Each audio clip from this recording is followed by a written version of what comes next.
Hello friends, welcome to IACE. నేను మీ Kiran sir.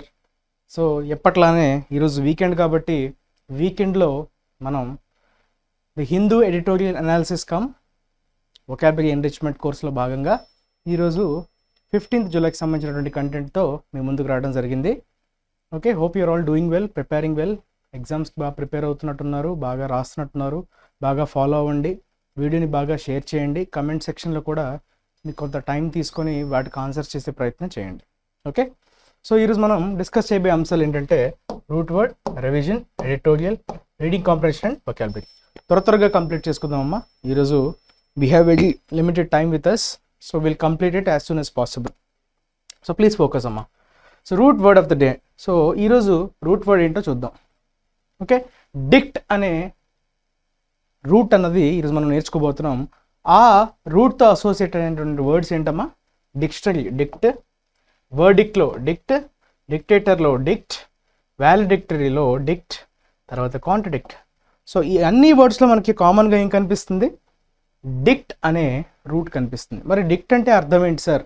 డిక్ట్ అన్నది ఏం రిఫ్లెక్ట్ చేస్తుందంటే to say or to speak, ఏదైనా చెప్పడం, మాట్లాడడం అనే మీనింగ్లో డిక్ట్ అనే రూట్కి మీనింగ్. ఓకేనమ్మా. సో డిక్ట్తో సే ఆర్ స్పీక్ అంటాం కదా, రైట్. సో ఇప్పుడు మీరు జాగ్రత్తగా అబ్జర్వ్ చేస్తే డిక్షనరీ ఉంది కదా. Okay, what is the dictionary? It will say how to speak. Okay, how to say words, how to say words. So వర్డ్స్ని ఎట్లా పలకాలన్నది, ఎలా అనాలి, ఎలా మాట్లాడాలి, ఎలా పలకాలి అని చెప్పేదే డిక్షనరీ కదా. So that is a collection of words which teaches us how to say words. చూసారా, సే రిఫ్లెక్ట్ అయిందా లేదా? తర్వాత వర్డిక్ట్. వర్డిక్ట్ అంటే అర్థం ఏంటమ్మా? తీర్పు అంటాం కదా, judgment. So judgment, to say the final judgment. Okay, so ఒక కోర్టులో వచ్చినటువంటి తీర్పుని మనం వర్డిక్ట్ అంటాం. సో ఆ వర్డిక్ట్ ఎవరిస్తారు? మన జడ్జ్ ఇస్తారు కదా. సో దట్ ఈస్ సే అనే మీనింగ్ మళ్ళీ రిఫ్లెక్ట్ అయింది. తర్వాత dictator. Dictator is one person who always dictates his people కదా. సో తన పీపుల్ని డిక్టేట్ చేసేవాడినే మనం డిక్టేటర్ అంటాం కదా. నియంత. సో డిక్టేటర్ ఇస్ నియంత. తర్వాత వాలిడిక్టరీ అమ్మ. వాలిడిక్టరీ ఫంక్షన్ అని ఎప్పుడు అంటాం మనం? వాలిడిక్టరీ అని farewell. One who says farewell. Okay, చూసారా, అన్నిట్లో మనకి సే అనే మీనింగ్ అనేది క్లియర్గా రిఫ్లెక్ట్ అవుతుంది కదా. కాంట్రడిక్ట్ అనేది వర్బ్, కాంట్రడిక్షన్ అనేది noun. So contra is against. So whenever you say against something, okay, say against. Contra అంటే ఏంటమ్మా? అక్కడ అగెయిన్స్ట్ అనే మీనింగ్ రిఫ్లెక్ట్ అవుతుంది. సో కాంట్రడిక్షన్, కాంట్రడిక్ట్, దేన్నైనా మీరు వ్యతిరేకించడం కదా. So contradict, so that is your verb, contradiction is your noun. So these are all words associated with dict. So dict అంటే మీనింగ్ అర్థమైంది. సో వాటితో అసోసియేట్ అయినటువంటి వర్డ్స్ ఉన్నాయి కదా, ఇంకా చాలా వర్డ్స్ ఉంటాయి.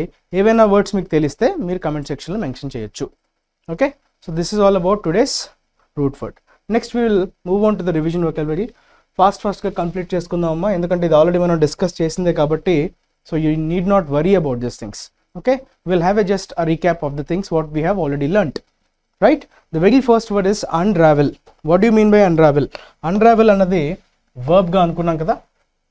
సో ఏదైనా చిక్కుముడిని విప్పటం, ఓకే, పరిష్కరించడం అనే మీనింగ్లో మనం GST కౌన్సిల్, ఓకే, మీటింగ్ని ఏర్పాటు చేసి కొన్ని చిక్కుముడులనది పరిష్కరించింది, అన్రావెల్ చేసిందనే సందర్భంలో మనం ఈ పదాన్ని నేర్చుకోవడం జరిగింది కదా.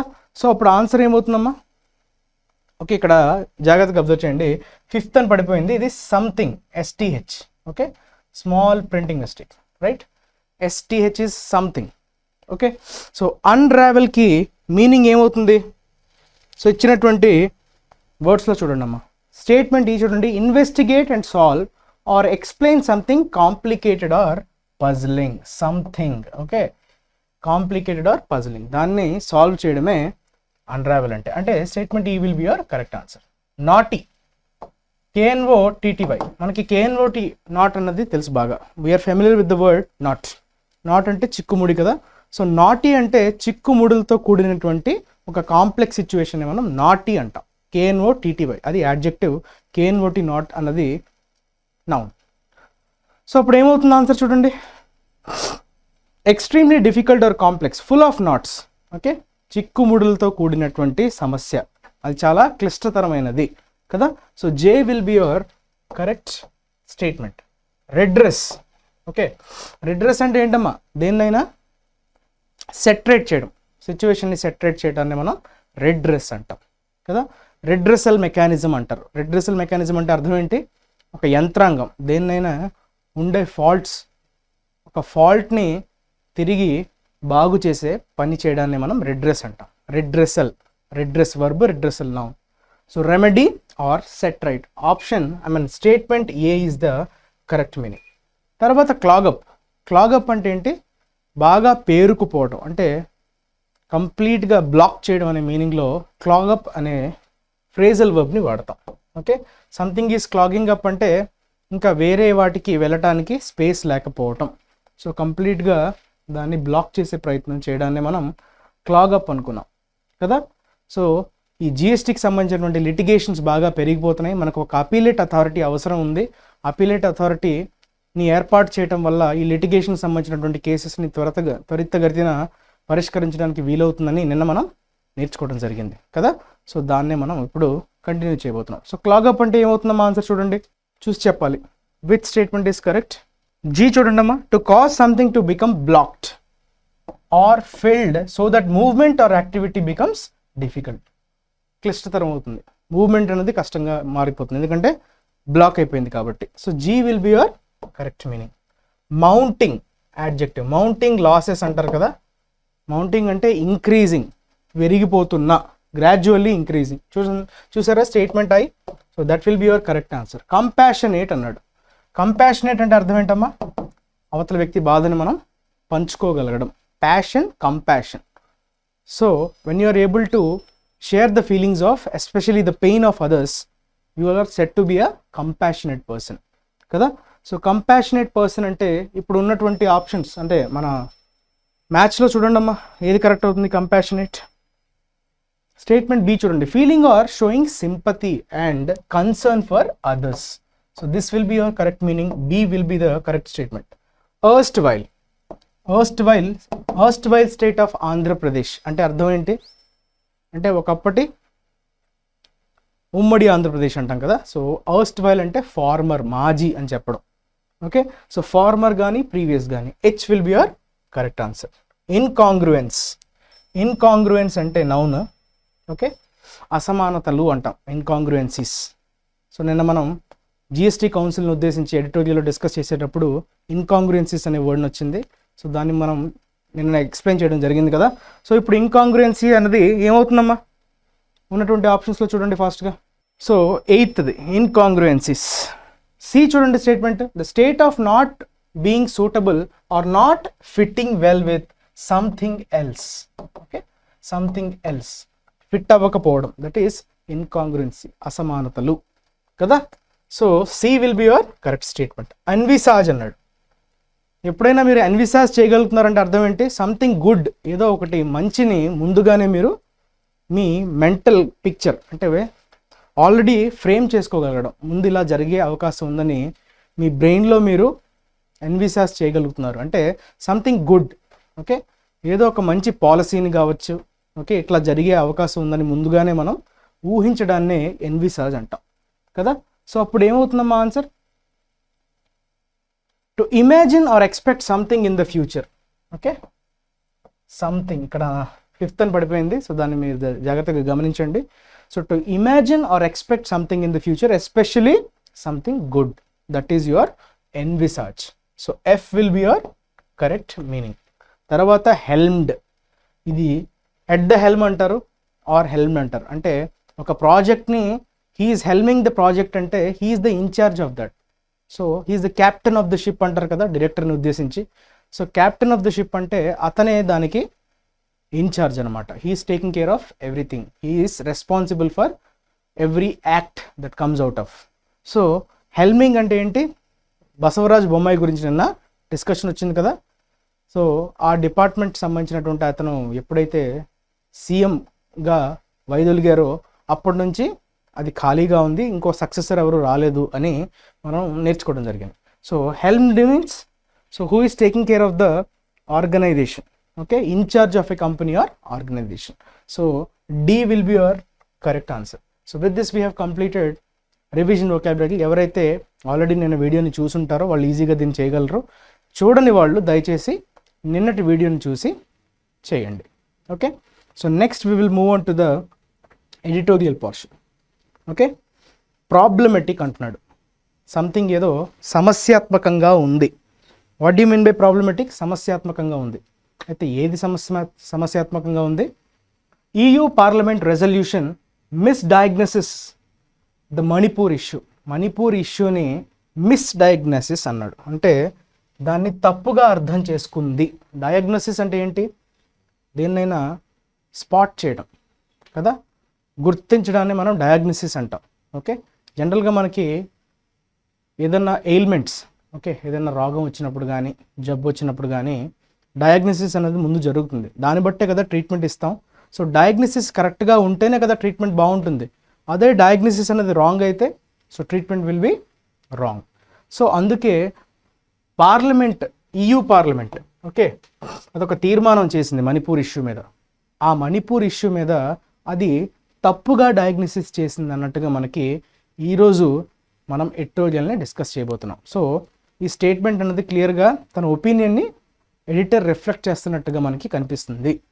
ఓకేనమ్మా, సో దాన్ని తప్పుగా అర్థం చేసుకున్నారు అని చెప్పడం, రైట్? చూద్దాం. సో ఒక్కసారి వీడియోని పాజ్ చేసుకోండి. ఓకేనమ్మా, వీడియోని పాజ్ చేసుకోండి, ఒకసారి చదివే ప్రయత్నం చేయండి. దాని తర్వాత మనం డిస్కస్ చేద్దాం. So what ever things we will come across we will discuss. Okay, in an interconnected world, a government that seeks greater economic integration and promotes itself as the representative of a nation committed to democratic, liberal and plural values and the rule of law cannot dismiss scrutiny by like-minded nations with which beneficial ties are sought. Okay, కొంచెం హార్ష్గా అనిపిస్తుంది కదా, criticise చేస్తున్నట్టుగా మనకి first లైన్లోనే author కొంచెం tone అన్నది పాజిటివ్గా లేదు. అబ్జర్వ్ చేయండి, ఆప్టిమిస్టిక్గా కనిపించట్లేదు. ఏమంటున్నాడు? ఇంటర్ కనెక్టెడ్ వరల్డ్ అంటే ఇదొక గ్లోబల్ అని చెప్పడం. అంతా ఒకరితో ఒకరు సంబంధాలు ఎప్పటికీ ఉంటూనే ఉంటాయి కదా ప్రపంచం. ప్రస్తుతానికి మనం అంతా ఇంటర్ కనెక్టెడ్ వరల్డ్లో ఉన్నాం కాబట్టి ఆ నేపథ్యంలో ఒక గవర్నమెంట్, ఏ గవర్నమెంట్ అంటే అదొక జనరల్ స్టేట్మెంట్ పాస్ చేస్తుంది. ఏ గవర్నమెంట్ అయినా, ఏ ప్రభుత్వం అయినా, that seeks greater economic integration, ఆర్థికపరమైనటువంటి ఏకీకృత విధానాన్ని కోరుకునే ఏ ప్రభుత్వం అయినా కూడా promotes it self as the representative of a nation, అయితే దాన్ని తనని తానుగా ఒక రిప్రజెంటేటివ్, ఓకే, ఒక ప్రతినిధిగా ప్రమోట్ చేసే ఏ దేశం అయినా కూడా ఎలాంటి దేశం అమ్మా? Committed to democratic, liberal and plural values. Liberal values కానీ, డెమోక్రటిక్ వాల్యూస్ కానీ, ప్లూరల్ వాల్యూస్కి రిప్రజెంటేటివ్గా ప్రమోట్ చేసుకునే ఏ దేశం కూడా, and the rule of law అని కూడా అన్నాడు. సో ఇవన్నీ పాజిటివ్ వర్డ్స్ కదా, liberal, democratic, rule of law, plural values. అవి అట్లా రిప్రజెంట్ చేసే ఏ కంట్రీ కూడా cannot dismiss scrutiny by like minded nations. Scrutiny అంటే ఏంటి? మనల్ని ఒకసారి ఎక్కడెక్కడ తప్పులు జరుగుతున్నాయి అనేది ఒక స్కాన్ చేయడం, దాన్నే మనం స్క్రూటినీ అంటాం. ఓకే, స్క్రూటినీ అంటే ఏంటి? ఇవాల్యుయేషన్ చేయడం. ఓకే, ఆ ఇవాల్యుయేషన్ని మనం స్క్రూటినీ అంటాం. సో లైక్ మైండెడ్ నేషన్స్ని చేసినటువంటి స్క్రూటినీని ఎట్టి పరిస్థితుల్లో కూడా డిస్మిస్ చేయడానికి లేదు, కెనాట్ డిస్మిస్ అన్నాడు. Okay, so with which beneficial ties are sought, ఎవరి ద్వారా అయితే మనకి ప్రయోజనం పొందుతుంది అనే సంబంధాలను మనం కోరుకుంటున్నామో అటువంటి లైక్ మైండెడ్ కంట్రీస్ ఎస్పెషల్లీ ఏదైతే స్క్రూటినీ చేస్తుందో ఆ స్క్రూటినీని ఎవరు కూడా డిస్మిస్ చేయడానికి లేదు అని చెప్తున్నాడు. అంటే ఎవరో డిస్మిస్ చేశారు, లైక్ మైండెడ్ కంట్రీ ఏదో స్క్రూటినీ చేసింది, రైట్? అదేంటి అన్నది మనం తెలుసుకునే ప్రయత్నం చేద్దాం. సో ఇండియాస్ డిస్మిసల్ ఆఫ్, ఇప్పుడు మనకి పాయింట్కి వచ్చేసాడు. అది జనరల్ స్టేట్మెంట్ పాస్ చేశారు. ఇప్పుడు కాంటెక్స్ట్, యాక్చువల్గా జరిగినటువంటి పరిణామం ఏంటి? India's dismissal of the EU parliaments resolution on the violence in Manipur as reflecting A colonial mind set and tantamount to interference in internal affairs was therefore predictably petulant and in line with similar reactions to scrutiny by lawmakers in the United States, for instance. India dismiss చేసిందమ్మా, అది main point. దేన్ని dismiss చేసింది? EU పార్లమెంట్లో వాళ్ళు చేసినటువంటి ఒక resolution ఏదైతే ఉందో ఆ రెజల్యూషన్ని వీళ్ళు కంప్లీట్గా డిస్మిస్ చేశారు, తీర్మానం చేసింది EU పార్లమెంట్. దేని మీద? On the violence in Manipur. Okay, మణిపూర్లో చెలరేగినటువంటి హింసను ఉద్దేశించి వాళ్ళు చేసినటువంటి తీర్మానాన్ని ఇండియా డిస్మిస్ చేసింది యాజ్ రిఫ్లెక్టింగ్ ఏ కొలోనియల్ మైండ్ సెట్. అయితే వాళ్ళు దాన్ని ఎట్లా ట్రీట్ చేస్తున్నారు? EU పార్లమెంట్ మణిపూర్లో జరిగినటువంటి హింసని ఒక కలోనియల్ మైండ్ సెట్గా రిఫ్లెక్ట్ అవుతుంది, ప్రతిబింబిస్తుంది. కలోనియల్ మైండ్ సెట్ అంటే అర్థం ఏంటమ్మా? అంటే వలసవాద మనస్తత్వం అంటాం. సో వలసవాద మనస్తత్వం కనిపిస్తుందనే విషయాన్ని వాళ్ళు అర్థం చేసుకున్నారు. And tantamount to interference in internal affairs. Okay, and tantamount అంటే ఈక్వివాలెంట్. ట్యాంటమౌంట్ అంటే అర్థం ఏంటి? Equivalent. It is equivalent to దేనికి? Interference in internal affairs. మన ఇంటర్నల్ అఫైర్స్లో వాళ్ళు తలదూరుస్తున్నారు అనే ఒక ఐడియా అన్నది మనకి ఉంది ఇండియా, అందుకే డిస్మిస్ చేయాల్సి వచ్చింది. So was therefore predictably petulant. Petulant అనేది నెగిటివ్ వర్డ్, బాగా ఇరిటేషన్ కలిగించేది, ఇబ్బంది కలిగించేది, దాన్నే మనం పెట్యులెంట్ అంటాం. Okay, so predictably petulant and in line with similar reactions to scrutiny by law makers in the United States, for instance. అది దేంతో పాటు ఈక్వల్గా ఉంది? ఇన్ లైన్ విత్ అంటే దేంతో పాటు అయినా సమానంగా ఉండడం. సిమిలర్ రియాక్షన్స్, అటువంటి రియాక్షన్స్కే సేమ్గా అలానే ఉందంట. ఎలాగా? Scrutiny by law makers in United states. United states వాళ్ళు కూడా ఇంతకుముందు ఇలాంటి రెజల్యూషన్ పాస్ చేసినప్పుడు కూడా ఖండించడం జరిగింది కదా. సో అది ఇప్పుడు సేమ్ అదే విషయాన్ని EU పార్లమెంట్లో కూడా జరుగుతుంది. సో వాళ్ళు చేసినటువంటి ఆ రెజల్యూషన్ కూడా ఇండియా ఖండించడం జరిగింది. Just as Indian politicians have the right to express their concerns with issues such as attacks on Hindu temples in Australia or racial prejudice in the US or anti-immigrant violence and government response in Europe, their counterparts in the EU Parliament are well within the realms of propriety in questioning actions in Manipur. ఎలా అయితే Indian పొలిటీషియన్స్కి okay Hindu temples, ఆస్ట్రేలియాలో ఉండే Hindu temples మీద ఎప్పుడైనా attacks జరిగినప్పుడు వాళ్ళ కన్సర్న్ని express చేసే right ఉంటుందో, అధికారం ఉంటుందో, అలానే రేషియల్ ప్రిజుడైజ్ అన్నాడు. ఈ పదం చాలా ఇంపార్టెంట్. ఓకే, రేషియల్ ప్రిజుడైజ్ అంటే అర్థం ఏంటమ్మా? ప్రిజుడైజ్ అంటే ఆల్రెడీ మనం ఏర్పరచుకున్నటువంటి ఒక నమ్మకాన్ని ప్రిజుడైజ్ అంటాం. సో జాతి వివక్ష అంటాం కదా. సో రేషియల్ ప్రిజుడైజ్ యుఎస్లో కొన్ని జాతి వివక్ష సంఘటనలు చోటు చేసుకోవడం జరిగింది. ఆస్ట్రేలియాలో కూడా హిందూ టెంపుల్స్ మీద దాడులు జరిగాయి. Or anti immigrant violence and government response in Europe అంటే డిఫరెంట్ కంట్రీస్లో జరుగుతున్నటువంటి అటాక్స్ మీద మన పొలిటీషియన్స్ ఎట్లా అయితే వాళ్ళ కన్సర్న్స్ని ఎక్స్ప్రెస్ చేశారో సేమ్ అట్లానే దేర్ కౌంటర్ పార్ట్స్ అంటే ఏంటమ్మా? సమవుజ్జీలు అనుకున్నాం కదా. సో అలానే EU పార్లమెంట్లో ఉండే సమవుజ్జీలు అంటే ఇండియన్ పొలిటీషియన్స్కి సమవుజ్జీలు ఎవరైతే ఉంటారో వాళ్ళు కూడా సేమ్ అధికారాన్ని పొందుతారు. రీమ్స్ ఆఫ్ ప్రొపరైటీ అంటే వాళ్ళకి ఆ హక్కు ఉంది, క్వశ్చన్ అడిగే హక్కు ఉంది. దేని మీద? మణిపూర్ మీద. మనం ఎట్లయితే రియాక్ట్ అవుతున్నామో ఈ డిఫరెంట్ ఇష్యూస్ మీద వాళ్ళకు కూడా అధికారం ఉందని చెప్తున్నాడు. So that the embers of the violence there that peaked in early May resulting in 142 deaths and thousands being displaced have not been extinguished and distrust and hostility between the mighty and the Kuki-Zo communities persist have allowed for this international scrutiny. Okay, international స్క్రూటినీకి ఎందుకు వేదిక అయిందమ్మా? దానికి reason ఏంటంటే embers of the violence, ఆ హింసాకాండ. Embers అంటే బేసిక్గా ఏంటంటే జనరల్గా మనం ఎలా చెప్తామంటే ఎంబర్స్ అంటే మనం కోల్ని ఎప్పుడైనా వేడి చేసేటప్పుడు చూసారా, మంట ఆగిపోయినా కూడా ఆ వేడి అలా కంటిన్యూ అవుతూనే ఉంటుంది. సో ఆ కంటిన్యూ అయ్యే ఆ ముక్కుంట చూసారా కోల్, సో దాన్నే మనం ఎంబర్ అంటాం. సో అంటే వైలెన్స్ చల్లారిపోయినట్టుగా కనిపిస్తుంది కానీ యాక్చువల్గా అది కంటిన్యూ అవుతుందనే అర్థం అక్కడ. So that peaked in early May యొక్క స్టార్టింగ్లో బాగా తీవ్ర స్థాయిలోకి వెళ్ళింది. పీక్డ్ అంటే ఓకే తీవ్ర స్థాయికి చేరింది. ఎందుకు?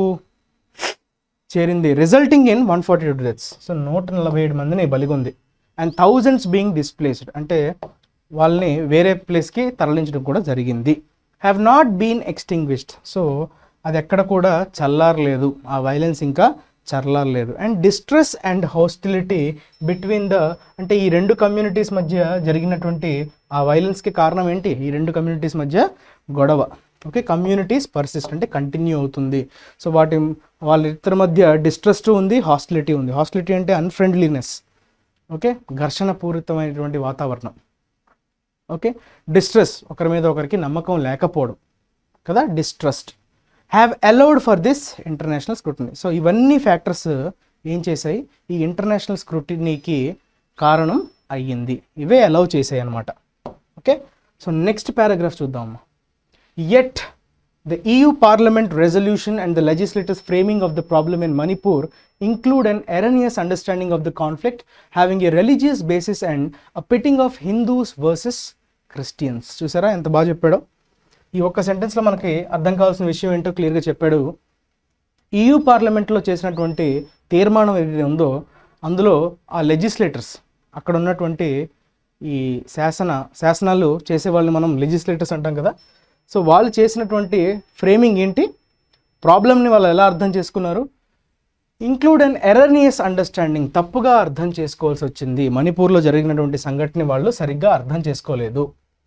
Of the conflict having a religious basis, అయితే అక్కడ జరిగినటువంటి ఆ కాన్ఫ్లిక్ట్, ఆ గొడవకి ఓకే మెయిన్ కారణం అని ఏమని భావిస్తున్నారు వాళ్ళు?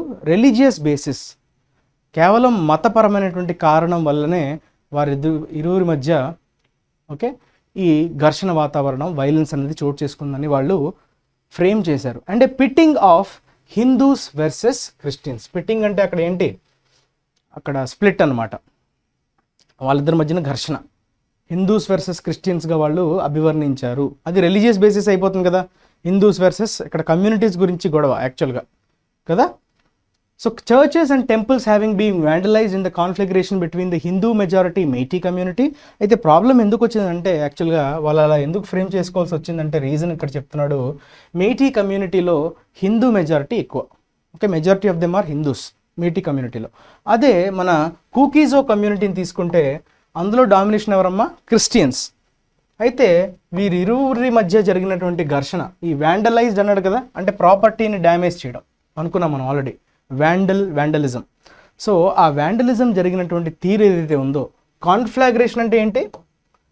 చిచ్చు, ఒక ఘర్షణ వాతావరణం. ఓకే, సో ఆ Hindu majority Meitei community, Christian majority Kuki community has given way to this understanding. So అందుకే దారి తీసింది వీళ్ళు ఇలా అర్థం చేసుకోవడానికి. Okay, but this ignores the fact, కానీ అసలైనటువంటి ఫ్యాక్ట్ అది ఇగ్నోర్ చేసింది. ఏంటది?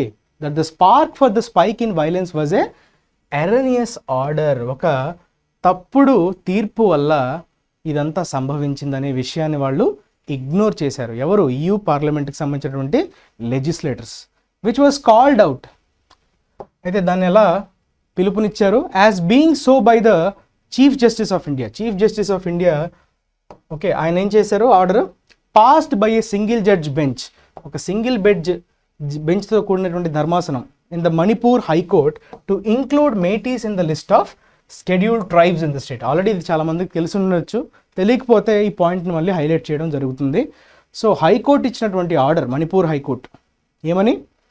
టు ఇంక్లూడ్ మేటీస్ అనే కమ్యూనిటీకి చెందినటువంటి ట్రైబ్స్ని షెడ్యూల్డ్ ట్రైబ్స్లోకి, ఆ కమ్యూనిటీకి చెందిన వ్యక్తుల్ని షెడ్యూల్డ్ ట్రైబ్స్లోకి పెట్టాలి స్టేట్లో అని వాళ్ళు ఆర్డర్ ఇవ్వడం జరిగింది. So the Naga community also predominantly Christian by denomination. Okay, ఇక్కడ జాగ్రత్తగా చూడండి, డెనామినేషన్ అనే పదాన్ని ఎలా వాడాడు? రిలీజియస్ గ్రూప్ అంటాం. సో రిలీజియస్ గ్రూప్నే మనం డెనామినేషన్ అంటాం. సో ఇక్కడ ఉన్నటువంటి కాంటెక్స్ట్ బట్టి డెనామినేషన్ అంటే అర్థం ఏంటమ్మా? Religious group. సో ఈ నాగా కమ్యూనిటీ, ఓకే, అది కూడా మణిపూర్కి సంబంధించినటువంటి నాగా కమ్యూనిటీ ప్రెడామినెంట్లీ క్రిస్టియన్, అంటే చాలా వరకు క్రిస్టియన్సే ఉన్నారు ఆ కమ్యూనిటీలో. And it's representatives where also aggrieved, అంటే వాళ్ళు కూడా చాలా బాగా బాధపడ్డారు, ఇబ్బంది పడ్డారు. ఓకే, అండ్ ఇట్స్ రిప్రజెంటేటివ్స్, వారి ప్రతినిధులు కూడా బాగా బాధపడాల్సి వచ్చింది. By the decision but the ethnic violence has been limited to actions by militants belonging to the Kuki Zo and the Meitei communities and ఎగ్జాజర్బేటెడ్ by an ethnic polarization that reconciliatory efforts by civil society have still to undo. Okay, so ఇందు నుంచి మనకేం అర్థమవుతుందమ్మా ఈ sentence నుంచి? Ethnic violence అంటే జాతి హింస, జాతికి సంబంధించినటువంటి హింసగా మనం దీన్ని తీసుకోవచ్చు. Okay, and has been limited to action by militants. Militants అంటే ఎవరు? దాన్ని వ్యతిరేకించే వాళ్ళు.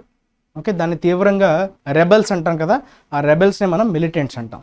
మిలిటెంట్స్ అయితే వాళ్ళు దేనికి బిలాంగ్ అయిన వాళ్ళు? ఆ militants Kuki Zo and మేటీ community, Naga community వాళ్ళు బాధపడ్డారు కానీ ఓకే ఈ వైలెన్స్లో వాళ్ళు పార్టిసిపేట్ చేయలేదు. Kuki Zo community and especially మేటీ communities, వీళ్ళకి చెందినటువంటి మిలిటెంట్సే ఇందులో పాలు పంచుకున్నారు. అండ్ ఎగ్జాజర్బేటెడ్ అంటే అర్థం ఏంటమ్మా? సిచ్యువేషన్ని మళ్ళీ ఇంకా దిగజార్చేలా చేయడం, దాన్నే ఎగ్జాజర్బేట్ అంటాం. Okay, when you use the word exacerbate, what does it mean? సిచ్యువేషన్ని ఇంకా అధపాతాళం అంటాం కదా, అధపాతాళానికి తీసుకుపోవడం, సిచ్యువేషన్ ఇంకా వర్స్ చేయడం అనే సిచ్యువేషన్లో వాడే పదం exacerbate. By an ethnic polarisation. Polarisation అంటే అక్కడ అర్థం ఏంటి? ఒక గ్రూప్ కింద ఫామ్ అవ్వడం. ఓకే, వీళ్ళందరూ మైటీ కమ్యూనిటీకి సపోర్ట్ చేస్తున్న వాళ్ళు, వీళ్ళందరూ కుకీ కమ్యూనిటీకి, అంటే ఒక గ్రూప్లా ఫామ్ అయి వాళ్ళు మిలిటెన్సీకి పాల్పడ్డారు. దట్ రికన్సిలియేటరీ ఎఫర్ట్స్, రికన్సిలియేటరీ అంటే ఏంటి? మళ్ళీ ఏకాభిప్రాయానికి తెచ్చే ఎఫర్ట్స్ ఏవైతే ఉంటాయో అది పౌర సమాజం తీసుకొచ్చే ప్రయత్నం ఇంకా చేయాల్సి ఉంది. అంటే ఇంకా రీస్టోర్ కాలేదు, వాళ్ళిద్దరి మధ్య ఏకాభిప్రాయం అనేది ఇంకా కాలేదు. సివిల్ సొసైటీ అనేది బాధ్యత తీసుకోవాల్సినటువంటి అవసరం ఉంది పౌర సమాజం అని చెప్తున్నాడు. సో ఫెస్టరింగ్ డిస్ట్రస్ట్ అంటే పెరిగిపోతున్నటువంటి ఓకే మిస్ట్రస్ట్, అపనమ్మకం అంటాం కదా, due to socio economic variances. Okay, సామాజిక ఆర్థిక పరమైనటువంటి అసమానతలు ఏవైతే ఉన్నాయో సో దాన్ని ఉద్దేశించి. హిల్ అండ్ వ్యాలీ ఏరియాస్, అయితే అక్కడ మేటీ కమ్యూనిటీస్ హిల్ వ్యాలీ ఏరియాస్లో కుకీజో వాళ్ళు ఉంటారు కాబట్టి ఇక్కడ హిల్ వ్యాలీ ఏరియాస్ అన్నది అక్కడ డిస్టింక్షన్గా చూపించే ప్రయత్నం చేస్తున్నాడు మన ఎడిటర్. అండ్ ద ఇనెబిలిటీ, వాళ్ళకు ఉన్నటువంటి inability. What you mean by inability అమ్మా? అంటే చేతకానితనం అంటాం కదా. సో బీజేపీ గవర్నమెంట్ యొక్క అంటే చీఫ్ మినిస్టర్, అక్కడ రూలింగ్లో ఉన్నది బీజేపీ గవర్నమెంట్ కదా. So N Biren Singh chief minister, అతని యొక్క చేతకానితనాన్ని ఏంటి? To be seen as being above the ethnic fray. So ఈ ఎథనిక్ ఫ్రే, ఇక్కడ ఉన్నటువంటి ఈ గొడవ కంటే అతని ఇనెబిలిటీ అన్నదే ఎక్కువ కారణం అయ్యింది. Have been responsible for this crisis, ఈ సంక్షోభానికి మెయిన్ కారణం దానిగానే మనం చెప్పొచ్చు. ఓకే, ఎథనిక్ ఫ్రే అంటే అక్కడ ఎథనిక్ బ్యాటిల్ అని. ఓకే, మీనింగ్ అన్నది మనం మారిపోతుంటుంది కాంటెక్స్ట్ బట్టి. సో జాగ్రత్తగా కాంటెక్స్చువల్ మీనింగ్ని అర్థం చేసుకునే ప్రయత్నం చేయండి. సో దాని నుంచి మనకి క్వశ్చన్స్ అనేవి అడుగుతాడు. Okay, so the EU resolution misconstrues అంటే మిస్అండర్స్టాండ్ చేసుకోవటం. This situation has being driven by religious discord. Okay, మతపరమైనటువంటి డిస్కార్డ్ అంటే ఏంటి? అకార్డ్ అంటే మీరు దానికి అంగీకరించకపోవడాన్నే డిస్కార్డ్ అంటాం. ఓకే, ఏకాభిప్రాయం లేకపోవడం. So such a wrong diagnosis, చూసారా? రాంగ్ డయాగ్నోసిస్ ఎందుకు రాంగ్ డయాగ్నోసిస్ అయింది? అది రిలీజియస్ బేసిస్ మీద జరిగినటువంటి గొడవ కానే కాదు. ఓకే, అన్నది క్లియర్గా స్పష్టంగా మనకి చెప్పడం జరుగుతుంది. క్రియేషన్ ఆఫ్ న్యూ ఫిజర్స్ అంటే మళ్ళీ కొత్త పగుళ్ళు. ఫిజర్స్ అంటే ఏంటి అక్కడ? What you mean by fissures అమ్మా? ఫిజర్స్ అంటే పగుళ్ళు. Okay, when reconciliation and at a time when reconciliation and accountability are required to break the status that has persisted in the last 2 months. గత 2 నెలలుగా ఏదైతే continue అవుతుందో ఆ సిచ్యువేషన్లో ఇప్పుడు మనకు కావాల్సింది ఏంటి? ఏకాభిప్రాయం కావాలి, రికన్సిలియేషన్ అవసరం, అకౌంటబిలిటీ. ఓకే, ఈ 2 మనకు చాలా అవసరం. ఓకే, అకౌంటబిలిటీ అవసరం, రికన్సిలియేషన్ అవసరం. ఇలాంటి సిచ్యువేషన్లో మనకి ఇట్లాంటి రెజల్యూషన్స్ రావటం. ఓకే, దాన్ని మనం దేనిగా భావించవచ్చు? కొత్త ఫీచర్స్ని క్రియేట్ చేయడానికి అదొక కారకం అవుతుంది. So that is a wrong diagnosis అని క్లియర్గా చెప్పడం జరుగుతుంది. సో దీని నుంచి మనకు అర్థమైంది ఏంటి?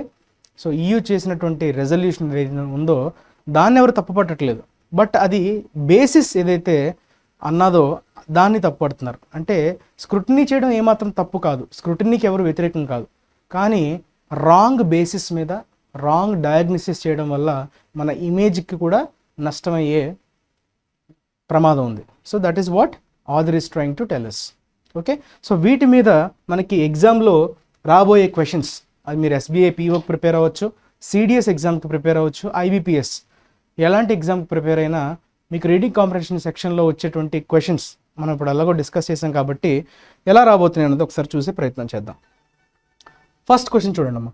What is the perspective of author towards the EU's resolution on the Manipur violence? Manipur వైలెన్స్కి సంబంధించి ఆథర్ యొక్క పర్స్పెక్టివ్ ఏంటి అన్నది ఎస్పెషలీ EU's రిజల్యూషన్ బేస్ చేసుకొని, తీర్మానాన్ని బేస్ చేసుకొని ఆథర్ యొక్క పర్స్పెక్టివ్ ఏంటి అన్నది క్వశ్చన్లో అడిగాడు. జాగ్రత్తగా క్వశ్చన్ని అబ్జర్వ్ చేయండి. Okay, we will discuss the answer within no time. మీరు జాగ్రత్తగా అబ్జర్వ్ చేస్తే author has criticised it and termed it as the internal matter of India. Internal matter of India అని గవర్నమెంట్ ఆఫ్ ఇండియా చెప్పింది, author చెప్పలేదు. So స్టేట్మెంటే wrong. ఎందుకు wrong అవుతుందో మీకు తెలియాలి. ఓకే, అది ఇంటర్నల్ మ్యాటర్ ఆఫ్ ఇండియా అని ఎవరు చెప్పారు? సెంట్రల్ గవర్నమెంట్ అన్నది, మన గవర్నమెంట్ అన్నది, ఆథర్ ఎక్కడ కూడా అనలేదు. సో అందుకే అది wrong. The author has supported it, saying EU's resolution is in line with India's reaction on several international issues. Author support చేస్తున్నాడు అంటున్నాడు EU's resolution. It's saying that EU's resolution is in line with India's reaction on several international issues. Support చేయట్లేదు author, wrong. Support ఎక్కడ చేస్తున్నారమ్మా EU's resolutionని? Support చేయట్లేదు కదా. Okay, so the author does not, ఇప్పుడు చూడండి డి చూడండి, the author has turn the resolutions as a conspiracy. కుట్ర అంటున్నాడు, కుట్ర అనే పదం ఎక్కడ వాడలేదు. So it is completely wrong. Statement ఈ, the author finds more complex issues of worthy of discussion that the EU's resolution of Manipur. అంటే మరిన్ని కాంప్లెక్స్ విషయాలు డిస్కషన్కి రావాల్సినవి ఉన్నాయి, దీన్ని అనవసరంగా హైలైట్ చేస్తున్నారు. అది ఎక్కడ కూడా మనకి ఎంటైర్ పారాగ్రాఫ్లో ఎక్కడ మెన్షన్ చేయలేదు. So this is completely wrong.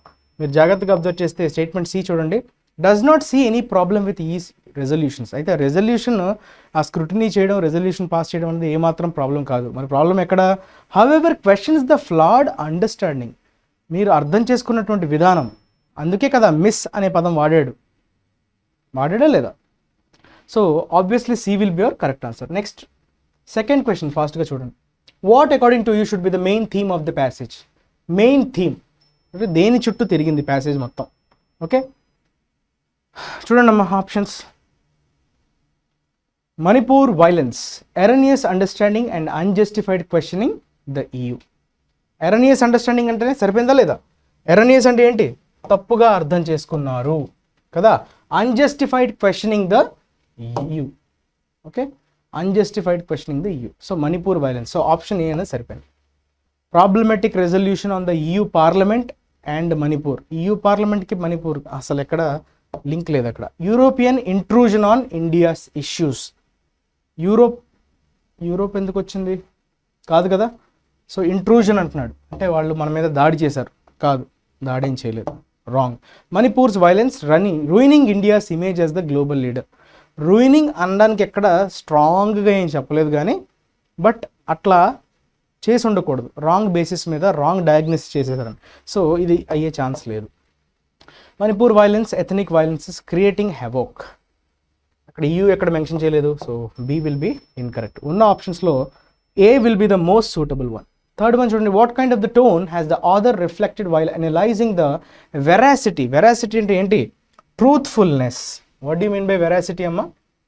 Verdict అన్నాం కదా, వర్డిక్ట్ అన్నా వెరాసిటీ అన్నా వెర్ అంటే ట్రూత్ అనమాట. Okay, veracity reflects truthfulness. Clear? EU's resolution చూడండి, ఆన్సర్ ఖచ్చితంగా క్రిటికల్ అవుతుంది. What is the kind of tone? Critical. అంటే EU రెజల్యూషన్ ఎలా రాంగ్ బేసిస్ మీద జరిగింది. ఓకే, కొన్ని ఇన్స్టెన్సెస్ మనకి ఎగ్జాంపుల్స్గా ఇవ్వడం జరిగింది. సో వీటిని అన్నింటినీ మనం బేస్ చేసుకొని ఆథర్ టోన్ ఎట్లా ఉందని తీసుకోవచ్చు, క్రిటికల్గా ఉంది. ఫాల్ట్ ఫైండింగ్ మనం చాలాసార్లు చెప్పాం, ఫాల్ట్ ఫైండింగ్ టోన్ అంటాం. ఓకే, ఎక్కడెక్కడ మిస్టేక్స్ జరిగాయో తెలుసుకునే ప్రయత్నం చేయడం. Fault finding tone of the author is nothing but your critical tone. Okay, concern అంటే వారి మీద మనకు ఉన్నటువంటి కన్సర్న్. దాన్ని కన్సర్న్ అంటారు. ఇన్సైట్ఫుల్ అంటే చాలా మనకి వేరే ఒక కొత్త డైమెన్షన్ని పరిచయం చేయడాన్నే ఇన్సైట్ఫుల్ అంటాం. ఓకే, దానివల్ల మనకి ఇంకొక కొత్త పర్స్పెక్టివ్ తెలియడం. అదేవిధంగా సపోర్టివ్ అంటే సపోర్ట్ చేసినట్టుగా ఉంది, సపోర్ట్ చేయట్లేదు కదా, వ్యతిరేకించారు కాబట్టి that cannot be your answer. Okay, తర్వాత fourth question, which of the following statements can be concluded from the passage. జాగ్రత్తగా అబ్జర్వ్ చేయండి. కంక్లూజన్ అనేది మనకి లాస్ట్ 3-4 లైన్స్లోనే ఉంటుంది. So always focus on those 3-4 lines to get the answer. చూడండి అమ్మా, statement A చూడండి. According to author's perspective there seems to be no issue in the resolution of the EU. However the incorrect evaluation of the situation May create differences. చూసారా, చెప్పిందే మళ్ళీ మళ్ళీ చెప్తున్నాడు. Okay, theme నుంచి మనం అదే కంక్లూడ్ చేయగలం. ఏంటి, రెజల్యూషన్లో ఏ ప్రాబ్లము లేదు, కానీ ప్రాబ్లం అంతా ఎక్కడొచ్చింది, ఇన్కరెక్ట్ ఇవాల్యుయేషన్. రాంగ్ డయాగ్నోసిస్ అన్నా ఇన్కరెక్ట్ ఎవాల్యుయేషన్ అన్నా సేమ్ మీనింగ్. చూసారా, పదాలని మారుస్తున్నాడు, సెన్స్ అక్కడ ఏం మారట్లేదు. సో మీకు అర్థమైతే వర్డ్స్ని మార్చినా కూడా మీరు ఐడెంటిఫై చేయగలరు. అదే మీరు వర్డ్స్కి స్టిక్ అయితే, వర్డ్స్ ఎక్కడ ఉన్నాయని వెతికితే you will never find the answer. So with this you are very clear that option A will be your correct answer. Judgement passes కాదు ఇది, passed by the supreme court does not cater to the existential demands. అసలు supreme court గురించి రాలేదు కదా, Manipur high court గురించి వచ్చింది, ఇది కానే కాదు. Okay, the violence in the state of Manipur can be attributed to the poor management of the ground situation and the inability of the government to handle the crisis. BJP government CM గురించి ప్రస్తావించారు కదా, Biren Singh. So ఇది కాదు. EU's resolution of the parliament is nothing short of the representation of the colonial mindset and their habit of seeing fault. వాళ్ళకి habit ఉందని ఎక్కడ కూడా mention చేయలేదు, ఇది కూడా రాంగ్.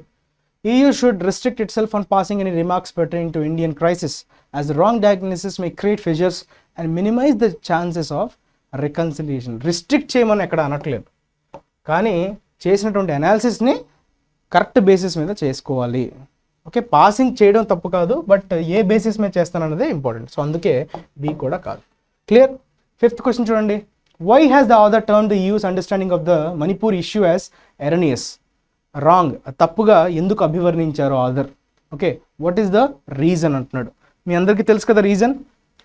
చూడండి, బి స్టేట్మెంట్ చూడండి. The source of the violence is the judgement of the supreme court which has been misconstrued. Okay, తప్పుగా అర్థం చేసుకున్నారు. మిస్కన్స్ట్రూడ్ అంటే misunderstand by the US religious conflict. అదే కదా main reason. So option B will be your correct answer. Check చేసుకోండి అమ్మా. Okay, వీడియోని pause చేసి మీకు మీరుగా ట్రై చేయండి. తర్వాత మీకు ఎన్ని మార్క్స్ వచ్చాయన్నది మీరు కమెంట్ సెక్షన్లో మెన్షన్ చేయండి.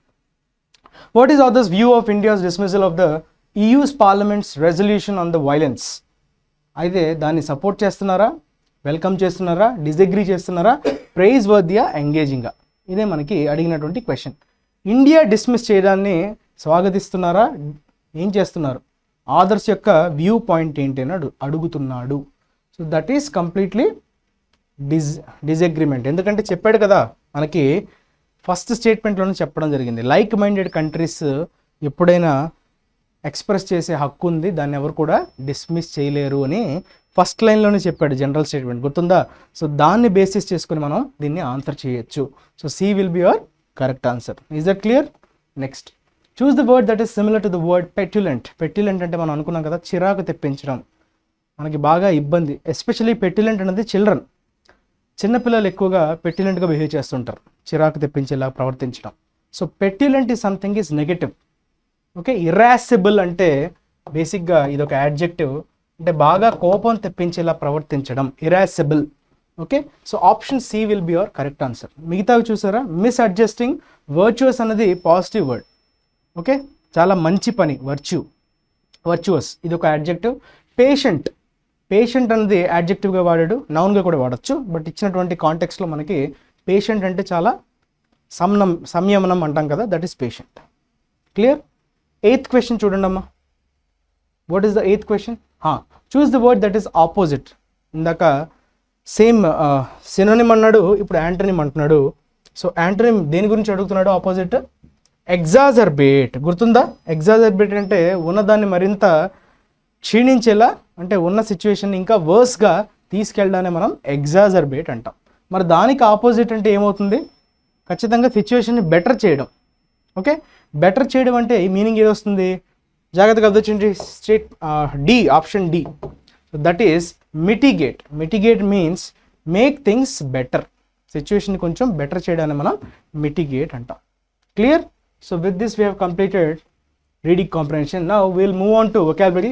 ఇది జస్ట్ 5 వర్డ్స్ ఈరోజు త్వరగా నేర్చేసుకుందామమ్మా. సో డెసిఫర్ అనేది ఫస్ట్ వర్డ్ చూడండి, దీన్ని మనం వర్బ్గా వాడతాం. ఎప్పుడైతే మీరు డెసిఫర్ చేశారు అంటే అర్థం ఏంటి, దాన్ని మీరు అర్థం చేసుకోగలిగారు అంటే అందరూ దాన్ని అర్థం చేసుకోలేరు. Something which is not understandable by everyone, some special people are specialize skill people can only do that. That is called decipher. అంటే అక్కడ ఉన్నదాన్ని మీరు అర్థం చేసుకోగలిగే ఎబిలిటీని మనం డెసిఫర్ అంటాం. So can you decipher the writing on this envelope? మీరు దీన్ని అర్థం చేసుకోగలరా? Can you understand? So decipher అనేది డీకోడ్ చేయడం అనొచ్చు, డిసర్న్ అనొచ్చు, ఫ్యాథమ్ అంటే అండర్స్టాండ్ అని meaning. Okay, to discover the meaning of something written badly or in a difficult or hidden way. అంటే క్రిప్టిక్ ఫామ్లో ఉంటుంది కదా, లేదంటే మన పాత తాళపత్ర గ్రంథాలు, సో మనకి అర్థం కాని స్క్రిప్ట్లో ఉంటాయి. సో ఆ స్క్రిప్ట్ని మళ్ళీ అర్థం చేసుకోవాలంటే కొంతమందిని తెప్పిస్తారు డెసిఫర్ చేయడానికి, డెసిఫరర్స్ని. సో వాళ్ళు ఏం చేస్తారు, సోర్స్ని డీకోడ్ చేస్తారు. So deciphering means you are decoding the information. So that is about decipher. Second question చూడండి, క్వశ్చన్ కాదు word, defection. Anti defection law మన అందరికీ బాగా తెలుసు కదా, పరిచయం ఉన్నది, రైట్? డిఫెక్షన్ అంటే ఫిరాయింపులు అంటాం తెలుగులో. సో ఒక పార్టీ నుంచి వేరే పార్టీకి మారచ్చు, లేదంటే ఒక రిలీజియన్ నుంచి వేరే రిలీజియస్కి మారడాన్ని మనం డిఫెక్షన్ అంటాం. So the act of leaving a country, political party. Okay, ఎస్పెషల్గా మనం ఒక కంట్రీని ఉద్దేశించి కానీ ఒక పొలిటికల్ పార్టీ, రాజకీయమైనటువంటి పార్టీని వదిలి వెళ్ళటం, వేరే పార్టీలోకి వెళ్ళడాన్ని మనం ఏమంటాం, డిఫెక్షన్ అంటాం. సో డెజర్షన్, డిక్యాంపింగ్ ఈ రెండు సినోనిమ్స్ కింద వాడచ్చు. Recent changes in policy have resulted in large scale defection from the party. Party నుంచి ఫిరాయింపులు మొదలయ్యాయి because of the policy changes. విధానపరమైనటువంటి మార్పుల వల్ల చాలామంది మారారు, ఓకే, పార్టీని ఫిరాయించారు. క్లియర్? సో థర్డ్ క్వశ్చన్ చూడండి, డిస్కంటెంట్. ఇది ఒక యాడ్జెక్టివ్ అమ్మ. Whenever you say content, I'm content అంటే అర్థం ఏంటి, నేను చాలా సాటిస్ఫైడ్, సంతృప్తి అంటాం. అదే డిస్కంటెంట్ అంటే అసంతృప్తి, మనకు దేని మీద అయినటువంటి తృప్తి లేకపోవడాన్ని మనం డిస్కంటెంట్ అంటాం. So voters voiced discontent with both parties. ఇరు పార్టీలతో వాళ్ళు అసంతృప్తిగా ఉన్నట్టుగా వాళ్ళు వెల్లడించారు, ప్రకటించారు. సో డిస్సాటిస్ఫాక్షన్, డిసెఫెక్షన్ ఈ రెండు కూడా నెగటివ్ వర్డ్స్. ఓకే, అసంతృప్తి, dissatisfaction with one circumstances, lack of contentment. Contentment అనేది నౌన్, కంటెంట్ అనేది adjective. Okay, next manoeuvre. Manoeuvre అంటే ఒక స్పెషల్ స్కిల్ అన్నమాట. ఓకే, ఏదైనా ఒక పని చేయడంలో మీకు కొన్ని series of moments, okay, achieve చేయాలంటే ఒక సిరీస్ ఆఫ్ మూమెంట్స్ అవసరం. దాని మీద మీకు ఎక్స్పర్టైజ్ కానీ స్కిల్ కానీ ఉంటే దాన్నే మనం మెనూవా అంటాం. Okay, so reversing around a corner is one of the manoeuvres you are required to perform in a driving test. ఒక డ్రైవింగ్ టెస్ట్లో మీరు పాస్ అవ్వాలంటే ఖచ్చితంగా మీరు కార్నర్స్ ద్వారా గుండా మీరు ఏం చేయాలి, సో కంప్లీట్ టర్న్ తీసుకోగలగాలి, ఓకే, రివర్స్ చేయగలగాలి. అప్పుడే మీకు బాగా డ్రైవింగ్ వచ్చినట్టు ఆ టెస్ట్ మీరు పాస్ అవుతారు. So that is a manoeuvre means series of steps. Okay, మీ skill, okay, a manoeuvre, a movement or set of moments needing skill and care. విపరీతమైనటువంటి స్కిల్ అవసరం అండ్ కేర్ కూడా అవసరం. అట్లాంటి వాటిని మనం మెనూవా అంటాం. So exercise, movement, okay, series of moments కావచ్చు, మూవ్మెంట్ కావచ్చు. So that is the synonym of your manoeuvre. Fifth question, fifth చూడండి, ఎంట్రెంచ్డ్ అన్నాడు. ఎంట్రెంచ్డ్ అంటే ఎప్పటి నుంచో పాతుకుపోయిన అంటాం కదా. ఎంట్రెంచ్డ్ అంటే ఏంటి, మనలో బాగా పాతుకుపోయింది అంటే మనం అంత త్వరగా మరి మార్చుకోవడానికి వీలు కాని అని చెప్పే సందర్భంలో ఎంట్రెంచ్డ్ అనే పదాన్ని ఎక్కువగా వాడతాం. So that is used as an adjective. మీరు ఒక్కసారి దాని యూసేజ్ని అబ్జర్వ్ చేస్తే and entrenched resistance to change అంటే ఏమాత్రం మీరు మారడానికి ఇష్టాన్ని చూపించకపోవడం, వ్యతిరేకతని చూపించలేకపోవడాన్ని మనం ఏమంటాం, ఎంట్రెంచ్డ్. సో డీప్ రూటెడ్ అంటాం కదా, బాగా పాతుకుపోయిన. ఇన్గ్రెయిన్డ్ ఈ రెండు వర్డ్స్ చాలా దగ్గరగా ఉండే words, similar words. Okay, entrenched అంటే బాగా ఇంగ్రెయిన్డ్, మనలో ఇంకా అది బాగా నాటుకుపోయింది, ఇంకా మనం దాన్ని మార్చలేము అనే సిచ్యువేషన్ అనమాట. సో ఫర్మ్లీ ఎస్టాబ్లిష్డ్ అంటే చాలా బలంగా పాతుకుపోయింది. And difficult or unlikely to change, so change అవ్వడానికి ఛాన్స్ లేదు. అది హ్యాబిట్ కావచ్చు, యాటిట్యూడ్ కావచ్చు, బిలీఫ్ కావచ్చు. Okay, so this is all about your entrenched. With this, we have completed today's session. Thanks for being with me. మళ్ళీ రేపు okay రేపు holiday కాబట్టి రేపు మీరు అంత రివిజన్కి కేటాయించవచ్చు. సో దయచేసి రీడింగ్ కాంబినేషన్ చాలా సీరియస్గా తీసుకోండి. మీరు ఏ ఎగ్జామ్కి ప్రిపేర్ అవుతున్నా కూడా సిడిఎస్ కావచ్చు, డిఫెన్స్ రిలేటెడ్ ఎగ్జామ్స్ అయినా, right, bank related SBI, IBPS, okay, SSC ఓరియంటేషన్లో కూడా మనకి మెయిన్స్ పరంగా కూడా ఇవి హెల్ప్ అవుతాయి. సో అనాలిసిస్ తర్వాత 8 క్వశ్చన్స్కి మీకు ఎన్ని ఆన్సర్స్ వచ్చాయో ఆనెస్ట్గా చేసి అవుట్ ఆఫ్ 8 మీకు ఎన్ని మార్క్స్ వచ్చాయన్నది మీరు కమెంట్ సెక్షన్లో మెన్షన్ చేయండి. వీడియోని వీలైనంత ఎక్కువ మందికి షేర్ చేయండి. Okay, so next we will meet on Monday. Until then take care. ఎగ్జామ్స్ బాగా రాస్తూ ఉండండి, especially for CGL aspirants. Okay, signing off, your Kiran sir. Take care, bye bye.